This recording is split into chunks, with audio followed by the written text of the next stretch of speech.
the nominated member, the Honorable Bishop Jackson Kosgei.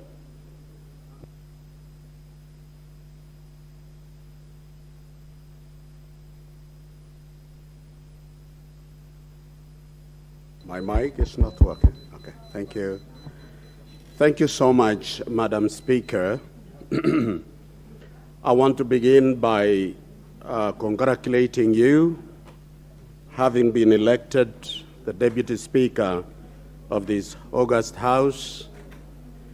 The same I extend to our Speaker, Honorable Wetangula, for having been elected to be the Speaker of both of you for the 13th Parliament.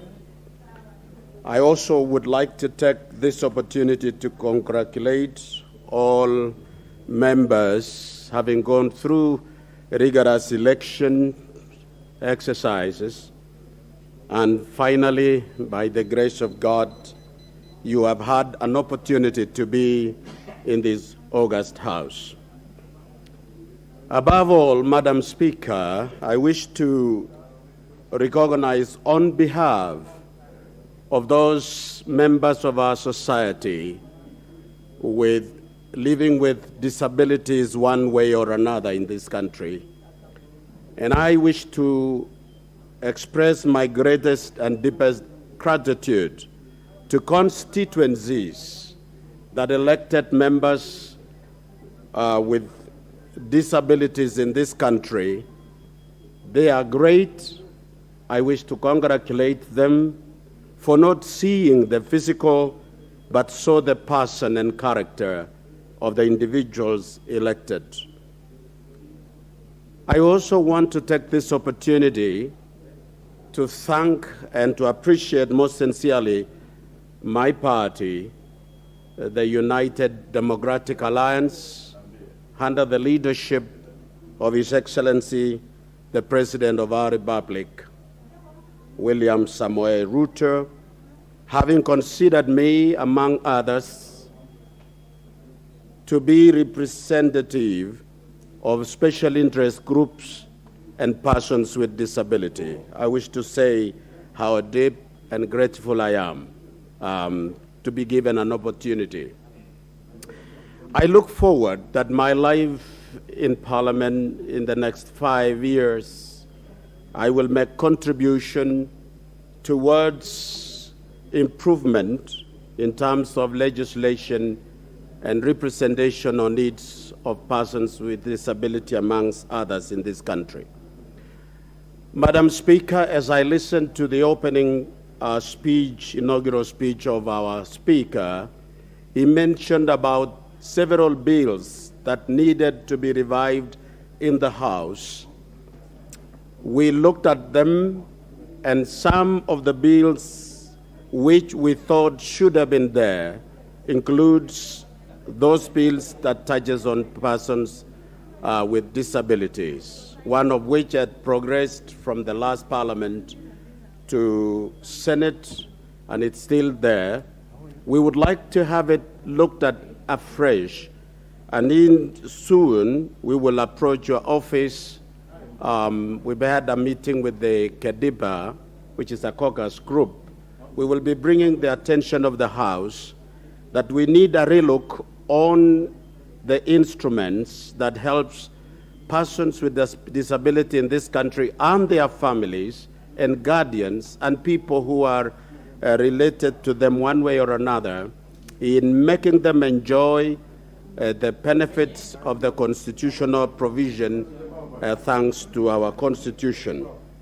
So we intend to bring into the House and the attention of the House a relook on our acts, the Disability Act, the national policy on persons with disability, the regulations, some of which are ambiguous in operation, and therefore it has hampered administration and capacity to administrate and to implement the Act.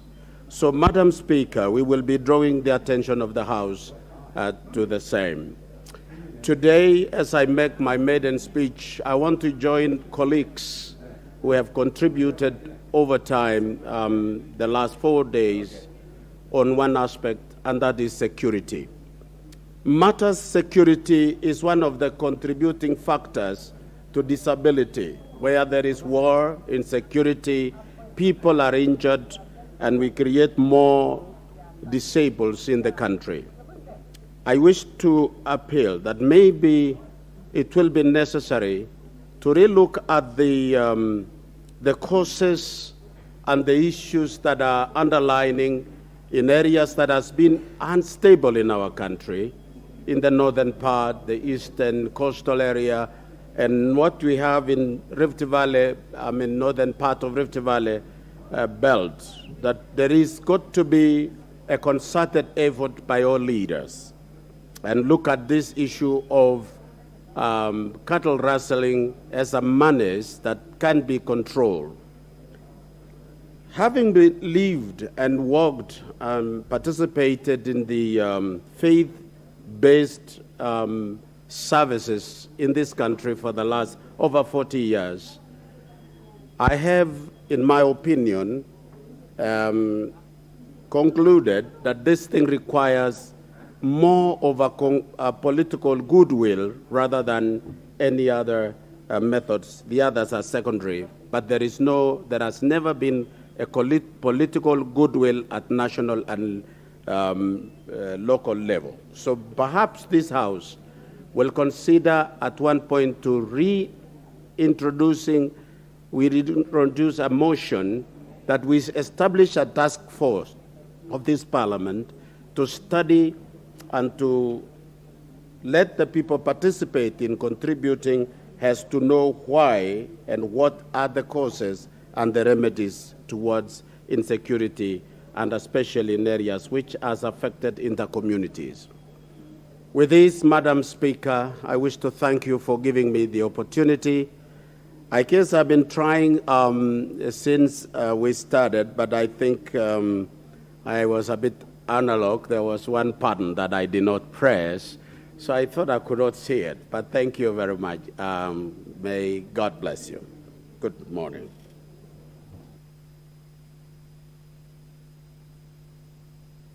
Member for Makueni County.